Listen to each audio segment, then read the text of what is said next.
এই বাংলাদেশের জনগণের হাতে। সেই জনরায়কে প্রত্যাখ্যান করা হয়েছে ক্ষমতার জোরে।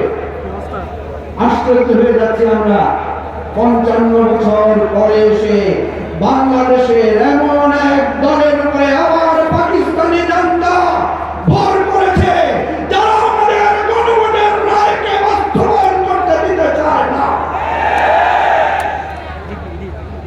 আপনারা আবার পাকিস্তানের দিকে ফিরে যাচ্ছেন, আপনারা আবার এই আমিয়ার রাস্তায় হাঁটছেন আর দৌড় দিচ্ছেন আমাদেরকে, দৌড় দিচ্ছেন বিরোধী দলকে।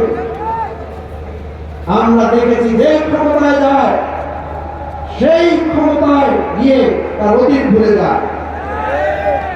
আজকে প্রধানমন্ত্রীর বক্তব্য দেখেন, আগের বক্তব্য দেখেন, স্বরাষ্ট্রমন্ত্রীর আগের বক্তব্য, বর্তমান বক্তব্য দেখেন, তাদের নেতাদের আগের বক্তব্য, বর্তমান বক্তব্য দেখেন।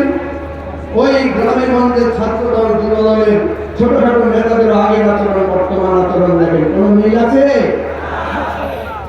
যাদের আগের কথা আর পরের কথার মিল থাকে না, এরা কোনোদিন জনগণের আশা আকাঙ্ক্ষার পরিবর্তন করতে পারে না।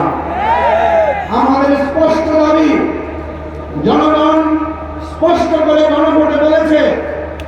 আপনারা দেখবেন খুললে এখনো গুগলে সার্চ করলে পাবেন আমাদের গণভোটের যেই ব্যালট ছিল, ব্যালটের সামনে লেখা আছে আপনি কি জুলাই বাস্তবায়ন আদেশের সাথে একমত এবং নিম্নোক্ত 4টি বিষয়ে আপনার মতামত না অথবা না জানান।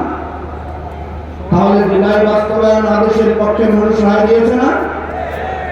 সংবিধান করে না গণভোট করে? সংবিধান বদলানোর জন্য আমরা কি করি? সংবিধান বদলানোর জন্য আমরা গণভোট করি। গণভোটের রায় হচ্ছে চূড়ান্ত রায়। সুতরাং গণভোটের মাধ্যমে